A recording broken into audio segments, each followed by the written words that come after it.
Hi friends, Telangana రైతులకైతే శుభవార్త. ఈరోజు రెండో లిస్టు కూడా రావడం అయితే జరిగింది. అదేవిధంగా మూడో లిస్ట్ ఎప్పుడొస్తుంది, అసలు ఇప్పటి వరకు రుణమాఫీ కాని వాళ్ళు ఏం చేయాలి, అసలు రుణమాఫీ అయిన వాళ్ళు ఏం చేయాలి, ఈ వీడియోలో చూద్దాం. వీడియోలోకి వెళ్ళే ముందు వీడియోను ఇంకా ఎవరైనా సరే లైక్ చేయకపోతే లైక్ చేయండి. మీరు లైక్ చేయడం ద్వారా ఇలాంటి తెలియని సమాచారాన్ని ప్రతి ఒక్కరు కూడా తెలుసుకునే అవకాశం అయితే ఉంటుంది. మీరు ఆన్లైన్కు కానీ అదేవిధంగా జాబ్ నోటిఫికేషన్కు సంబంధించిన మీకు ఎటువంటి సందేహాలకైనా డిస్క్రిప్షన్లో వాట్సాప్ మరియు టెలిగ్రామ్ గ్రూప్ ఉన్నాయి. దాంట్లో అయితే జాయిన్ అయితే అవ్వండి. అక్కడి నుంచి మీరు డైరెక్ట్గా నాతో చాట్ అయితే చేయొచ్చు. ప్రతి ఒక్కరికి కూడా నేను రిప్లై అయితే ఇస్తాను. మన ఛానల్ని ఫాలో అవుతున్న వాళ్ళకైతే తెలుస్తుంది, ఎందుకంటే ప్రతి ఒక్కరు కామెంట్ చేసినా ప్రతి ఒక్కరికి రిప్లై అయితే ఇవ్వడం అయితే జరుగుతుంది. మొదటిసారిగా మన ఛానల్ను విజిట్ చేసినట్లయితే మన ఛానల్ని సబ్స్క్రైబ్ చేయండి. అలాగే వీడియోని మీ ఫ్రెండ్స్ అండ్ ఫ్యామిలీ మెంబర్స్కి అయితే షేర్ చేయండి. అయితే మొదటి విడత రుణమాఫీ 18వ తేదీన మొదటి లిస్ట్ అయితే రావడం అయితే జరిగింది. అదేవిధంగా రెండో లిస్టు కూడా ఈరోజు 30వ తేదీన రెండో లిస్టు కూడా రావడం అయితే జరిగింది. అదేవిధంగా మూడో లిస్టు కూడా నెక్స్ట్ ఆగస్టులో 10 నుంచి 14వ తేదీ మధ్యలో మూడో లిస్టు కూడా రావడం అయితే జరుగుతుంది. అయితే రుణమాఫీ చాలామంది కాలేదని కంగారైతే పడుతున్నారు.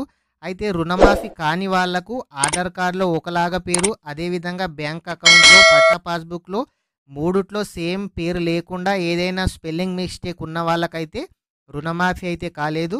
అదేవిధంగా బ్యాంక్ అకౌంట్లో అకౌంట్ నెంబర్ 0 నుంచి స్టార్ట్ అయిన వాళ్ళకు కూడా ఈ రుణమాఫీ అయితే కాలేదు. రేషన్ కార్డు లేని వాళ్ళకు కూడా రుణమాఫీ అయితే కాలేదు. ఐటీ రిటర్న్స్ కట్టే వారికి కూడా రుణమాఫీ అయితే కాలేదు. ఈ రుణమాఫీ కాని వాళ్ళు, ఇంకా ఏదైనా ప్రాబ్లం ఉన్న వాళ్ళు, అంటే 2018 నుంచి 2023 మధ్యలో లోన్ తీసుకోకుండా అంతకు ముందు తీసుకున్న వాళ్ళు కానీ 2024లో తీసుకున్న వాళ్ళు కానీ రుణమాఫీ అయితే కాలేదు. అసలు మీకు రుణమాఫీ ఎందుకు కాలేదు మీకు అర్థం కాకుంటే మీ దగ్గరలోని వ్యవసాయ అధికారిని అయితే మీరు సంప్రదించండి. మీ ఆధార్ కార్డు, మీ రేషన్ కార్డు నంబర్ని అయితే తీసుకొని వెళ్ళండి. మీ ఆధార్ కార్డు నంబర్తోని మీ డీటెయిల్స్ను చూసి అసలు మీ రుణమాఫీ ఎందుకు కాలేదు, రుణమాఫీ అవుతుందా కాదా పూర్తి డీటెయిల్స్ వాళ్ళైతే చెప్పడం అయితే జరుగుతుంది. అయితే ఈరోజు ఈ రెండో లిస్ట్ అయితే రావడం అయితే జరిగింది. ఈ రెండో లిస్టులో పేరు వచ్చిన వాళ్ళకి ఈరోజు 2 గంటల నుంచి అమౌంట్ వారి బ్యాంక్ ఖాతాలో జమ చేయడం అయితే జరుగుతుంది.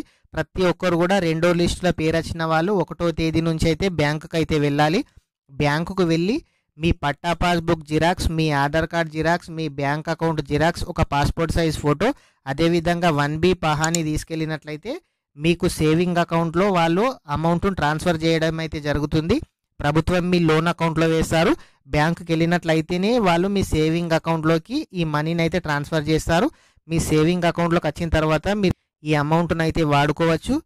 మూడవ లిస్టు మాత్రం 10వ తేదీ నుంచి 14వ తేదీలో అయితే వస్తుంది. ఇప్పటి వరకు 1,50,000 వరకు మాత్రం ప్రభుత్వం రుణమాఫీ చేయడం అయితే జరిగింది. ఈ 2 లక్షల లోపు ఆగస్టు 15 లోపు చేస్తామని ప్రభుత్వం అయితే చెప్పడం అయితే జరిగింది. ఇంకా ఎవరైనా సరే ఈ వీడియోని లైక్ చేయకపోతే లైక్ చేయండి. మీకు ఎటువంటి డౌట్ ఉన్నా కామెంట్ అయితే చేయండి, రిప్లై అయితే ఇస్తాను. మొదటిసారిగా మన ఛానల్ను విజిట్ చేసినట్లయితే మన ఛానల్ని సబ్స్క్రైబ్ చేయండి. Thank you friends.